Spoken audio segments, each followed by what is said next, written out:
Hello दोस्तों, आप सभी का अपना YouTube channel GS education Vikram में स्वागत है।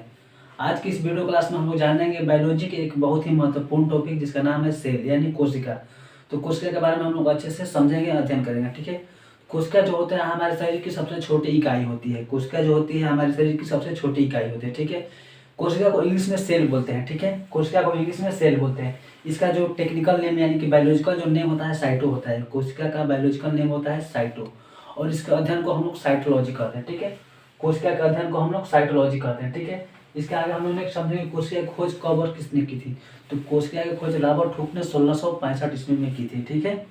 कोशिका की खोज रॉबर्ट हुक ने 1665 ईस्वी में की थी। यहाँ लिखे 1665 ईस्वी में रॉबर्ट हुक ने 1665 ईस्वी में की थी। लेकिन इन्होंने मृत कोशिका की खोज की थी। ठीक है।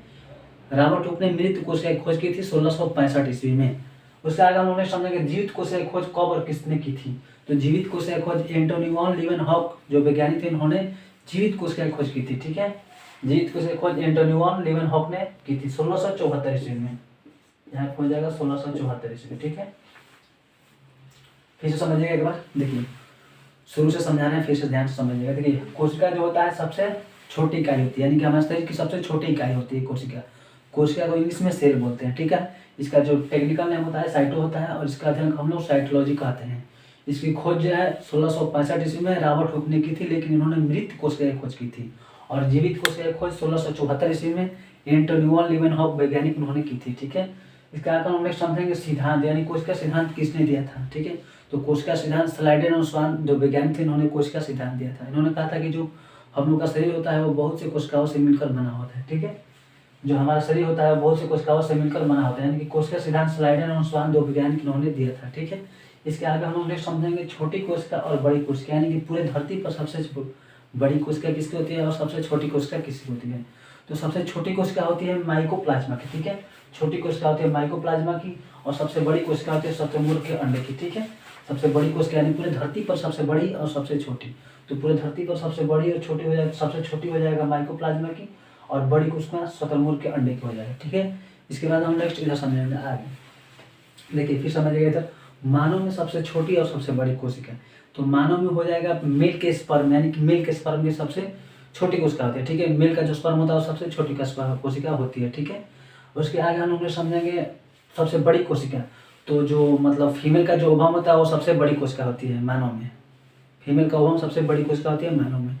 नेक्स्ट आगे हम लोग समझेंगे लंबी कोशिका, यानी कि लंबी कोशिका किसकी होती है। देखिए हम लोग मानव में सबसे लंबी कोशिका तो न्यूरॉन की होती है। मानव में सबसे लंबी कोशिका न्यूरॉन की होती है। उसके आगे हम लोग समझेंगे विभाजन रहित, यानी कि जो न्यूरॉन होता है इसमें विभाजन नहीं होता है, यानी कि जो ब्रेन होता है ब्रेन के अंदर विभाजन नहीं होता है, यानी कि कोशिका विभाजन नहीं होता है उसमें, मतलब चोट लगने के बाद वो ठीक नहीं हो पाता है। ठीक है। और इसके आगे हम समझेंगे तेज विभाजन, यानी कि सबसे तेज विभाजन किसमें होता है। तो सबसे तेजी से विभाजन होता है लीवर में, यानी कि यकृत में होता है। ठीक है। एक बार फिर से समझा रहे हैं, इसको समझिएगा ध्यान से। देखिए शुरू समझा रहे हैं, कोशिका जो होता है इसको हम लोग इंग्लिश में सेल बोलते हैं। ठीक है। ध्यानपूर्वक सुनिएगा। कोशिका जो होता है हम लोग इंग्लिश में सेल बोलते हैं। कोशिका के टेक्निकल नाम होता है साइटो, यानी कि बायोलॉजिकल जो नेम होता है साइटो होता है। कोशिका के अध्ययन को हम लोग साइटोलॉजी कहते हैं। उसके बाद कोशिका की खोज रॉबर्ट हुक ने 1665 ईस्वी में की थी, लेकिन इन्होंने मृत कोशिका की खोज की थी। उसके बाद में आगे हम समझे जीवित कोशिका की खोज। तो जीवित कोशिका की खोज एंटोनी वॉन लीवेनहॉक ने 1674 ईस्वी में की थी। इसके आगे हम सिद्धांत समझे कि सिद्धांत कोशिका सिद्धांत किसने दिया था। तो कोशिका सिद्धांत स्लाइडेन और स्वान जो वैज्ञानिक थे, उन्होंने कोशिका सिद्धांत दिया था। उन्होंने कहा था कि जो हम लोग का शरीर होता है वो बहुत से कोशिकाओं से मिलकर बना होता है। ठीक है। इसके आगे हम लोग समझें कि छोटी कोशिका और बड़ी कोशिका, यानी कि धरती पर सबसे छोटी कोशिका किसकी होती है और सबसे बड़ी कोशिका किसकी होती है। तो सबसे छोटी कोशिका होती है माइकोप्लाज्मा की और सबसे बड़ी कोशिका होती है शुतुरमुर्ग के अंडे की होती है। इसके आगे हम लोग नेक्स्ट इधर समझेंगे कि मानव में सबसे बड़ी कोशिका और सबसे छोटी कोशिका और लंबी कोशिका। तो मानव में सबसे छोटी कोशिका होती है मेल के स्पर्म। ठीक है। मेल का स्पर्म जो होता है सबसे छोटी कोशिका होती है। उसके बाद हम लोग समझेंगे मानव में बड़ी कोशिका। तो मानव में बड़ी हो जाएगा फीमेल का ओवम। ठीक है। फीमेल का जो ओवम होता है सबसे बड़ी कोशिका होती है मानव में। ठीक है। उसके बाद हम लोग समझे लंबी कोशिका। तो न्यूरॉन हम सब मतलब न्यूरॉन जो होता है सबसे लंबी कोशिका होती है। ठीक है। न्यूरॉन सबसे लंबी कोशिका मानव में। ठीक है।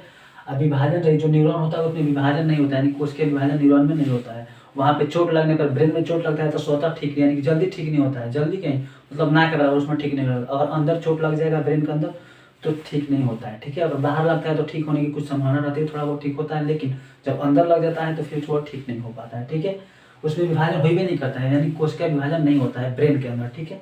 उसके बाद हम लोग समझे कि तेजी से विभाजन किसमें होता है, तो सबसे तेजी से विभाजन होता है लीवर यानी कि यकृत में होता है। ठीक है, तो उम्मीद करते हैं आप सभी इसको अच्छे से समझे हुए हैं। तो हमारे वीडियो को लाइक कीजिए, सब्सक्राइब कीजिए और शेयर कीजिए। मिलते हैं नेक्स्ट वीडियो में, तब तक के लिए धन्यवाद।